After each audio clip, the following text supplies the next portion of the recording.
کہ رات جو ہے مخفی کیوں رکھی گئی؟ تعین کے ساتھ کچھ معلوم نہیں یہ رات کون سی رات، کون سی رات ہے، اس کا جواب تو میں بعد میں دوں گا کہ اس میں جو آراء ہے مختلف، لیکن یہ کہ اس کو کیوں مخفی رکھا گیا اس پر کچھ پیاری باتیں ہیں جو مفسرین نے کہی ہیں۔ پہلی بات تو یہ کہ جتنی عظیم چیزیں ہیں ان سب کو مخفی رکھا۔ قیامت کب آئے گی؟ مخفی آئے گی، یہ یقینی ہے۔ کب آئے گی؟ یہ تو ان امور میں سے ہے کہ جس کا علم نبی اکرم صلی اللہ علیہ وسلم کو بھی نہیں دیا گیا، جبرائیل کو بھی نہیں دی۔ چنانچہ حدیث جبرائیل میں واضح طور پر الفاظ موجود ہے وَمَا الْمَسْئُولُ عَنْهَا بِأَعْلَمَ مِنَ السَّائِلِ، کچھ معلوم نہیں، نہ سائل کو معلوم نہ مسئول کو معلوم قیامت کب آئے۔ اب یہ عظیم حقیقت مخفی رکھا گیا اور اس کا خاص طور پر ذکر کیا گیا سورہ طٰہٰ میں، اکاد اخفیھا لتجزی کل نفس بما تسعی۔ اگر تعین کر دیا جاتا تو جو قریب کے زمانے کے لوگ ہوتے وہ تو خوب پھر محنت کرتے آخرت کے لیے، اور ذرا پھاٹنے والے ہوتے وہ ذرا تساہل کرتے اس کے بارے میں۔ اس کو رکھا گیا ہے، تلوار لٹکی ہوئی ہے، کسی بھی وقت گر سکتی ہے، یہ جیسے گلوٹین کبھی اگر آپ نے دیکھا ہو جس طریقے سے کہ اس کا چھرا گرتا ہے، کسی بھی وقت گر سکتی ہے، لہٰذا ہر وقت چوکس رہو چوکس میں رہو۔ جیسے کہ صحابہ کرام کی شان معلوم ہوتی ہے بعض روایات سے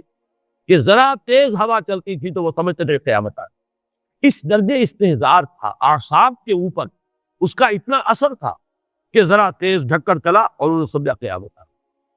تو اس طریقے سے قیامت کو وقت پہ رکھا گیا، اکاد اخفیھا لتجزی کل نفس بما تسعی۔ نہ آج سے 100 برس پہلے والوں کو معلوم تھا کہ قیامت کب آئے گی، نہ آج والوں کو معلوم ہے، نہ اگر ابھی دنیا کی عمر ہے ابھی 100 برس اور تو قیامت سے ایک دن پہلے بھی شاید یقینی طور پر معلوم نہ ہو سکے کہ کل قیامت آ رہی ہے، تاکہ ہر وقت جو ہے امتحان اتنا ہی شدید رہے، اتنا ہی کڑا امتحان رہے ہر ایک کے لیے، لتجزی کل نفس بما تجزی بما تسعی، تاکہ ہر دی نفس کو بدلہ ملے اس کی سعی کے مطابق۔ اسی طریقے سے موت کا وقت معلوم نہیں، وما تدری نفس بأی ارض تموت، کہاں موت آئے گی کچھ معلوم نہیں، کہاں موت آئے گی، کب موت آئے گی کچھ معلوم۔ اسی طرح نوٹ کیجئے صلاۃ وسطیٰ، حافظوا علی الصلوات والصلاۃ الوسطیٰ معین نہیں، اس کے لیے آراء اگرچہ ہے، اکثر آراء جمع ہو گئی ہے صلاۃ العصر کے بارے میں، لیکن تعین سے حتمی طور پر نہیں کہہ سکتے۔ یہ رائے بھی ہے کہ کوئی بھی معین نہیں، تمام نمازیں جو ہے وہ صلاۃ وسطیٰ کے حکم نہیں۔ بہترین نماز کوشش کرو کہ پوری محافظت کرو، صرف نماز کی نہیں، بہترین نماز، ہر نماز تمہاری بہترین نماز ہونی چاہیے، ہر روز روز عید ہو، ہر شب شب برات، اگر اللہ کا تعالیٰ کے ساتھ کوئی قلبی ربط ہے تو ہر دن جو گزر رہا ہے وہ روز عید ہے، اور ہر شب جو گزر رہی ہے وہ شب برات۔ لیکن اگر وہ کہ انسان کو غفلت ان کے قلب پر طاری ہے تو وہ عید کا دن بھی اس کے لیے ایک عام دن ہے، اور شب برات بھی اس کے لیے ویسی ہی ایک رات ہے جیسی کہ ہر روز آتی ہے اور چلی جاتی ہے۔ اس اعتبار سے اس کو بھی خواہ جو ہے معین نہیں کیا گیا صلاۃ وسطیٰ کون سی۔ اسی طرح بعض روایات میں جو آتا ہے اس میں اعظم، اللہ کا ایک نام ایسا ہے کہ اس کے واسطے سے اللہ سے جو بات مانگی جائے وہ رد نہیں ہے، لیکن وہ کون سا نہیں بتایا گیا۔ اقوال ہیں، اندازے ہیں، حی و قیوم پر زیادہ، الحی القیوم پر زیادہ لوگوں کا جو ہے وہ اجماع ہوا ہے، لیکن یہ کہ یقین سے نہیں کہہ سکتے۔ تو اسی میں اس کو بھی نوٹ کر لیجئے کہ اس کو مخفی رکھا گیا ہے لیلۃ القدر کو۔ لوگ زیادہ سے زیادہ محنت کریں، زیادہ سے زیادہ مشقت کریں، اس کے لیے جو بھی اس کی قدر و منزلت سے کسی درجے میں آگاہ ہے، وہ اگر معین ہی ہو جاتا کہ ایک شب یہ ہے تو پھر تو سب کے سب اس رات میں محنت کر لیتے، باقی راتیں جو ہے وہ پھر سونی اور ویران گزرتی۔ لیکن یہ کہ مطلوب یہ ہے کہ زیادہ سے زیادہ راتیں آباد ہو، زیادہ سے زیادہ راتوں میں ذکر ہو، عبادت ہو، دعا ہو، اس لیے اس کو مخفی رکھا گیا، یہ حکمت ہے۔ اس میں بھی ایک عجیب نکتہ ہے جو امام راضی رحمۃ اللہ علیہ نے بیان کیا ہے، اور حوالہ اگرچہ نہیں دیا اس حدیث کا، لیکن ایک روایت کے حوالے سے بات بیان کی ہے کہ اس کے ظاہر نہ کرنے میں بھی اللہ کی ایک شفقت اور رحمت ہے بندوں کے حق میں، اس لیے کہ اس کی قدر جتنی زیادہ ہے اتنی ہی اس کی ناقدری پر سزا ہوگی۔ اگر معلوم ہو کہ یہ شب ہے اور اس کی ناقدری کو انسان کرے تو گویا کہ پھر وہ اتنا ہی زیادہ مورد عقاب اور مورد سزا بن جائے۔ اس کے لیے ایک بڑا پیارا واقعہ نقل کیا امام راضی نے کہ حضور صلی اللہ علیہ وسلم حضرت علی رضی اللہ تعالی عنہ ایک روز مسجد میں داخل ہوئے، ساتھ ہی آئے ہیں، دیکھا کہ ایک شخص سو رہا ہے، نماز کا وقت ہو چکا تھا۔ حضور نے حضرت علی سے فرمایا کہ اسے جگا دو، اسے ہوش میں لے آؤ تاکہ یہ وضو کرے، نماز کے لیے تیاری کرے۔ حضرت علی نے امتثال امر کیا، اجازت دلا دی۔ لیکن پھر ایک سوال کیا حضرت نے کہ حضور آپ تو خود نیکی کے کاموں میں بہت سبقت فرمانے والے ہیں، سباق بالخیر یہ لفظ ہے، سبقت کرنے والے بہت کثرت کے ساتھ، تو آپ نے یہ جو ہے یہ کام خود کیوں نہیں فرمایا، اور مجھے کیوں اس کے لیے آپ نے حکم دیا؟ آپ خود بھی اسے جگا سکتے تھے۔ آپ نے فرمایا کہ تم اس کی حکمت کو سمجھ لو، میرے جگانے پر اگر وہ نہ جاگتا اور انکار کر دیتا تو کفر ہو جاتا اس کے حق، اور تمہارے جگانے پر اگر کوئی تساہل سے بھی وہ کام لیتا تو وہ کفر نہ ہو۔ یہ ایک فرق ہے کہ اللہ تعالیٰ کی طرف سے شفقت ہے کہ حضور صلی اللہ علیہ وسلم جگاتے اور کسی درجے میں وہ انکار کر دیتا۔ کبھی ایسا بھی ہوتا ہے آدمی نیند میں ہے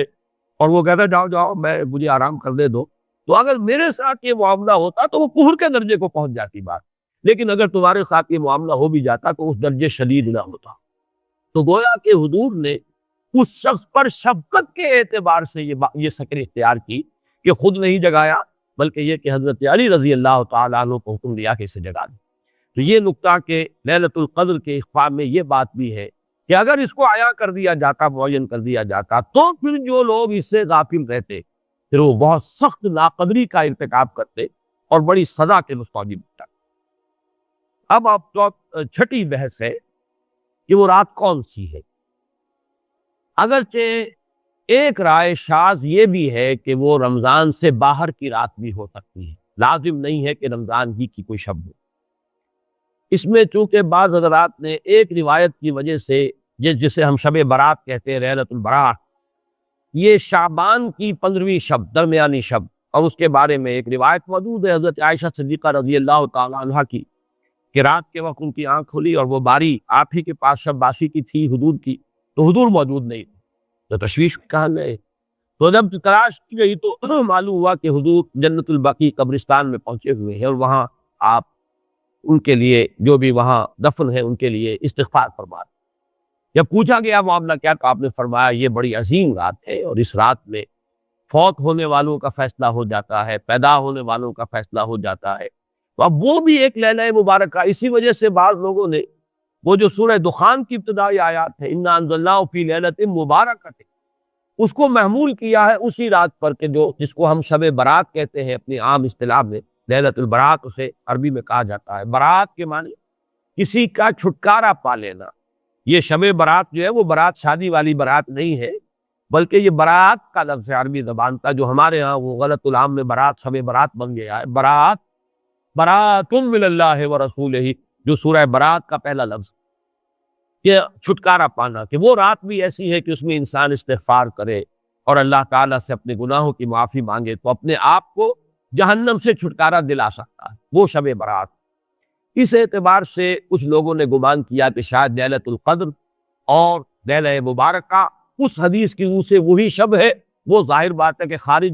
رمضان مبارک ہے، اور یہ کہ اس کے علاوہ بھی بعض آراء ہیں، لیکن یہ آراء جو ہے شاذ کے درجے میں یہ کہہ سکتا ہوں کہ تقریباً اجماع ہے اس پر کہ یہ رات رمضان مبارک ہی کی ایک رات۔ اس کی دلیل ایک تو یہ کہ القرآن یفسر بعضہ بعضا کے اصول کے مطابق قرآن مجید کے اندر سورہ بقرہ میں واضح کر دیا گیا شہر رمضان الذی انزل فیہ القرآن، رمضان مبارک کا مہینہ وہ ہے کہ جس میں قرآن نازل کیا گیا، اور یہاں فرمایا انا انزلناہ فی لیلۃ القدر، ہم نے اس کو اتارا ہے لیلۃ القدر۔ ان دونوں کو جوڑیے تو اس کا ایک لا محالہ جو ایک انیویٹیبل رزلٹ نکلتا ہے وہ یہی ہے کہ یہ لیلۃ القدر رمضان مبارک۔ دوسری اس کی تائید ہوتی ہے وہ مشہور حدیث جس کو الحمدللہ کہ ہم نے بہت عام کیا ہے، رمضان مبارک کی آمد سے قبل کوشش ہوتی ہے ہر سال جو ہے اس کی یاد دہانی کرا دی جائے۔ ایک طویل خطبہ جو حضور نے دیا تھا، خطبنا رسول اللہ صلی اللہ علیہ وسلم فی آخر یوم من شعبان، یہ حضرت سلمان فارسی رضی اللہ تعالیٰ عنہ سے مروی ہے کہ حضور نے شعبان کے آخری دن ہمیں خطبہ ارشاد فرمایا، یا ایھا الناس قد اظلکم شہر عظیم شہر مبارک شہر فیہ لیلۃ خیر من الف شہر، لوگوں آگاہ ہو جاؤ، تم پر ایک بہت مبارک مہینے نے، بڑی عظمت والے مہینے نے سایہ کر دیا ہے، سایہ فگن ہو گیا ہے تم پر ایک مہینہ جو بڑی عظمت والا ہے، شہر عظیم جو بڑی برکت والا ہے، شہر مبارک۔ اور تیسرا جملہ اس میں یہی ہے شہر فیہ لیلۃ خیر من الف شہر، وہ مہینہ کہ جس میں ایک رات وہ بھی ہے کہ جو 1000 مہینوں سے افضل۔ ان دونوں چیزوں کے حوالے سے تقریباً دلائل بھی موجود ہیں، اور ویسے یہ کہ جیسا کہ میں عرض کر چکا ہوں اجماع ہے کہ یہ رمضان مبارک ہی کی ایک شب، لیکن رمضان مبارک کی کون سی شب ہے، اس پر بعض مفسرین نے تو لکھا ہے کہ 40 قول۔ چنانچہ صاحب تفسیر مظہری قاضی ثناء اللہ پانی پتی نے، میں نے وہ تفسیر تو نہیں پڑھی کہ 40 قول، لیکن امام راضی نے جو 9 قول نقل کیے ہیں وہ میں تیزی کے ساتھ آپ کو سنا دیتا ہوں۔ ابن رزین رحمہ اللہ کا قول یہ ہے کہ رمضان کی پہلی شب ہے۔ حضرت حسن بصری رحمت اللہ علیہ، یہ ہے تابعین میں سے، اس لیے میں رضی اللہ عنہ نہیں کہہ رہا، رحمت اللہ علیہ، حضرت حسن بصری رحمت اللہ علیہ کی رائے ہے کہ یہ 17ویں شب ہے، یعنی وہ شب کہ پھر جس کے اگلے دن جو ہے وہ غزوہ بدر ہوا ہے، یوم الفرقان۔ حضرت انس رضی اللہ تعالی عنہ مرفوعاً روایت کرتے ہیں کہ یہ 19ویں شب ہے۔ محمد بن اسحاق جو بہت بڑے سیرت نگار ہیں حضور کے، ان کا قول ہے کہ یہ 21ویں شب ہے۔ حضرت عبداللہ ابن عباس رضی اللہ تعالی عنہما سے قول جو ہے مروی ہے کہ یہ 23ویں شب ہے۔ حضرت عبداللہ ابن مسعود رضی اللہ تعالی عنہ سے مروی ہے کہ یہ 24ویں شب ہے، اور اس کو میں ذرا اہمیت دیتا ہوں اس لیے کہ 24ویں شب جو ہے سورہ علق کی ابتدائی آیات کے نزول کے ضمن میں کچھ حساب کتاب کے جوڑنے سے 24ویں اور 25ویں شب کا بھی معاملہ جڑتا ہے، جو کہ میں نے آپ کو سورہ علق کے درس کے دوران بتایا۔ اس کے بعد حضرت ابو ذر غفاری رضی اللہ تعالیٰ عنہ کا قول ہے کہ یہ 25ویں شب ہے۔ اس کے بعد حضرت ابی ابن کعب رضی اللہ تعالیٰ عنہ کا قول ہے، یہ وہ ہے جن کو کہ حضور نے خود فرمایا کہ اقرأہم ابی ابن کعب، قرآن مجید کے سب سے بڑے قاری حضرت ابی ابن کعب ہیں رضی اللہ تعالیٰ عنہ، اور ان کے بھی سینے پر آپ نے تھپکی دی تھی۔ ایک سوال کیا آپ نے کہ سب سے عظیم سورت کون سی ہے، اور جب انہوں نے صحیح جواب دے دیا سورہ فاتحہ، تو پھر یہ کہ اس پر حضور نے تھپکی دی کہ تمہیں اللہ تعالیٰ نے بہت صحیح مناسبت عطا کی ہے علم کے ساتھ۔ ان کی اور صحابہ میں سے بہت سے لوگوں کی رائے، یہاں تک کہ یہ کہا جا سکتا ہے کہ بقیہ اقوال جو ہے وہ شاذ کے درجے میں ہے، اور یہ گویا کہ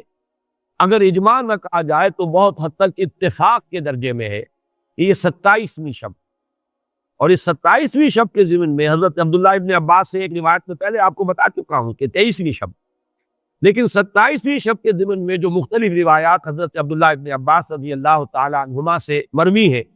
ان میں بھی کچھ لطیف نکات ہیں، وہ میں بعد میں بیان کروں گا۔ اس کے بعد ایک شاذ قول اور بھی ہے کہ یہ 29ویں شب ہے، تو یہ گویا کہ 9 ہے اقوال، جن میں سے بعض جلیل القدر صحابہ کے ہیں، عبداللہ ابن مسعود، ابو ذر غفاری، ابن عباس، ابی ابن کعب، لیکن یہ ہے کہ سب سے زیادہ جو اتفاق اگر اجماع نہ کہا جائے تو 27ویں شب پر ہے۔ اس 27ویں شب کے بارے میں حضرت عبداللہ ابن عباس نے 3 نکتے بیان کیے۔ ایک نکتہ تو یہ ہے کہ یہ پوری سورہ مبارکہ جو ہے سورۃ القدر، اس میں 30 الفاظ ہیں، اور ان 30 الفاظ میں سے 27واں لفظ ہے ہی حتی مطلع الفجر، یہ 27واں ہے۔ اس کے علمات سے گویا کہ انہوں نے ایک ربط قائم کیا ہے کہ یہ 27ویں شب ہے۔ ایک ہی بات انہوں نے یہ کہی ہے کہ اللہ تعالیٰ کو وطر محبوب ہے، اللہ وطر و یحب الوطر، اللہ خود بھی اکیلا ہے اور وطر کو پسند کرتا ہے۔ پھر یہ کہ وطر جو ہے اب رمضان مبارک کے اندر اگر وہ وطر شمار کیے جائیں گے تو 14-15 وطر بن جائیں گے، لیکن اس میں چونکہ آخری عشرے کے بارے میں بہت سی روایات جو ہے ان کا تقریباً اجماع ہو جاتا ہے کہ آخری عشرے میں، تو آخری عشرے میں بھی 5 وطر آئیں گے، 21ویں، 23ویں، 25ویں، 27ویں، 29ویں، لیکن حضرت عبداللہ ابن عباس کہتے ہیں کہ 7 کا حصہ اللہ تعالیٰ کو بہت پسند ہے، اور بہت سی چیزیں جو ہے عالم تکوینی میں بھی اور عالم تشریعی میں بھی بہت سی چیزیں وہ ہیں کہ جو 7 کے حصے کے ساتھ وابستہ ہیں۔ 7 آسمان ہیں، 7 زمینیں ہیں، ہفتے کے 7 دن ہیں، طواف کے 7 شوط ہیں، سعی بین صفا والمروہ وہ بھی 7 مرتبہ ہے، ادھر سے ادھر، ادھر سے ادھر 7، اسی طریقے سے سجدے کے اعضاء بھی 7 ہیں۔ تو اس سے انہوں نے پہلے وطر اور وطر کے بعد 7 کا حصہ، رمضان کے آخری عشرے کی وطر راتیں اور ان میں 7ویں رات یعنی 27ویں شب، وہ اپنے اس حساب کتاب سے بھی. اور جب انہوں نے یہ بات بیان کی تو حضرت عمر رضی اللہ تعالی عنہ نے ان کی تحسین کی. آخری بات اور بھی کہی گئی ہے کہ لیلۃ القدر جو ہے اس کے اندر حروف کو اگر شمار کیا جائے تو 9 بنتے ہیں، اور یہ لیلۃ القدر اس سورہ مبارکہ میں 3 مرتبہ آیا ہے. انا انزلناہ فی لیلۃ القدر وما ادراک ما لیلۃ القدر لیلۃ القدر خیر من الف شہر. اس اعتبار سے بھی 3 کو ضرب دی جائے 9 سے تو وہ بھی 27 کا عدد. بہرحال یہ میں نے جیسے کہ عرض کیا تھا کہ ان کا کوئی تعلق نہ صرف سے ہے، نہ نحو سے ہے، نہ روایات سے، لیکن بہرحال حضرت عبداللہ ابن عباس کا ایک ذوق ہے. اس کو آپ ذوقی باتیں بھی کہہ سکتے ہیں، لیکن یہ کہ حضرت عبداللہ ابن عباس کی ذوقی بات ہے، لہذا اس کا کم سے کم تذکرہ ہو جانا چاہیے. ایک بحث یہ ہے کہ اہیا باقیۃ ام لا،